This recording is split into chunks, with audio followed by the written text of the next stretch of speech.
Welcome to Kanishka IAS. I'm Mahender Reddy. మనం ఈరోజు అనగా డిసెంబర్ 23, 2024 వివిధ దినపత్రికల్లో వచ్చిన ముఖ్యమైన వార్తల్ని ఎగ్జామ్ పాయింట్ ఆఫ్ వ్యూలో చూద్దాం.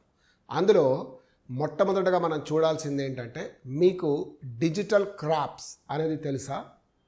ఈ డిజిటల్ క్రాప్ గురించి మనం ఒక ఆర్టికల్లో చూడడం జరిగింది.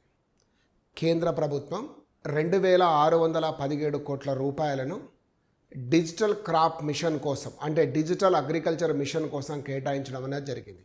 అసలు ఈ యొక్క డిజిటల్ అగ్రికల్చర్ అంటే ఏంటి అన్నదాన్ని కనుక చూస్తే, ప్రపంచవ్యాప్తాన్ని పక్కకు పెట్టేసి ముందు మన భారతదేశాన్ని ఒకదాన్ని అర్థం చేసుకుంటే ఇది మనం ప్రతి దగ్గర అప్లికబుల్ చేయొచ్చు.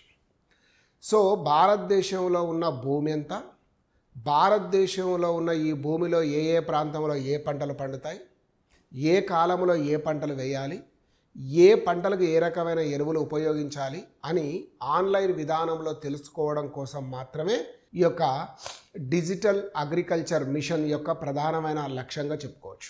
భారతదేశంలో ఉన్న రైతులందరికీ కూడా ఆధార్ తరహాలోనే ఒక కార్డును ఇవ్వాలని చెప్పి మనం నిర్ణయించామన్నది గతంలోనే మనం చెప్పాం.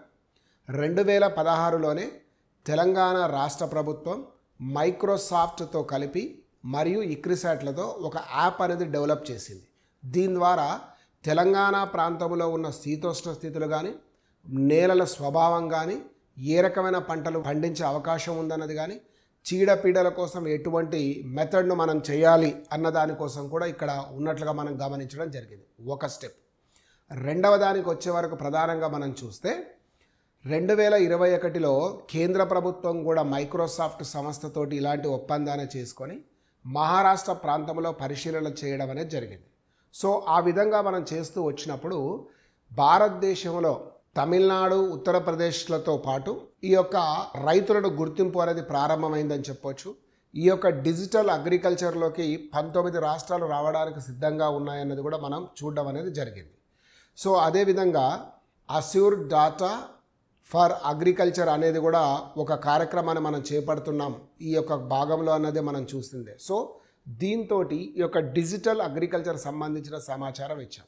రెండవది, ఈ యొక్క ఆంధ్రప్రదేశ్ ముఖ్యమంత్రి నారా చంద్రబాబు నాయుడు గారి మనవడు దేవాంశు ఈ యొక్క బుక్ ఆఫ్ వరల్డ్ రికార్డ్స్లో తన పేరును నమోదు చేసుకున్నాడు. దేవాంశు గారు ఈయన 175 రకాల ఫజిల్స్ని 11 గంటల 49 నిమిషాలలో పూర్తి చేశాడు కాబట్టి అనేది మనం ఒకటి చూసాం. దీని తర్వాత నెక్స్ట్ ఒక అంశానికి వచ్చే వరకు కువైట్. సో భారత ప్రధానమంత్రి కువైట్లో పర్యటిస్తున్నాడు.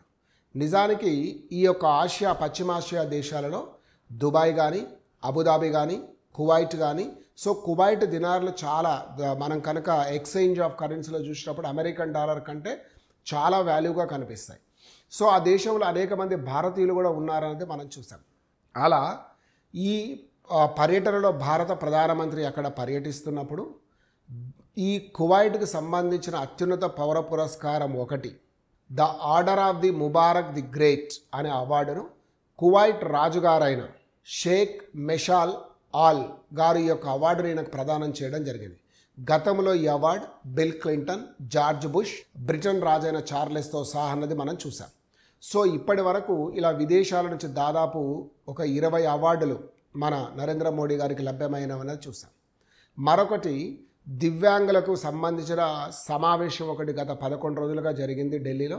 ఈ సమావేశంలో వాళ్ళు తీసుకున్న నిర్ణయం, దివ్యాంగుల కోసం ఒక ప్రత్యేకమైన ఫైనాన్స్ యాప్ను డెవలప్ చేసి వాడుకలోకి తెచ్చినట్టుగా పేర్కొన్నారు. ఈ యాప్నే నేషనల్ దివ్యాంగ ఫైనాన్స్ అండ్ కార్పొరేషన్ అనే యాప్ను మనం ద్వారా రుణాలు పొందవచ్చు, వర్తక వాణిజ్యాలు చేసుకోవడానికి ఉపయుక్తంగా ఉండేదానిగా చూసాం.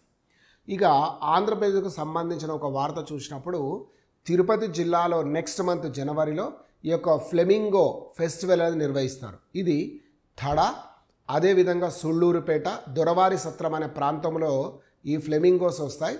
దానికి సంబంధించి దాన్ని నిర్వహిస్తామని చెప్పి పేర్కొనడం జరిగింది. This is current affairs of today. Will meet tomorrow with the same time. Thank you all.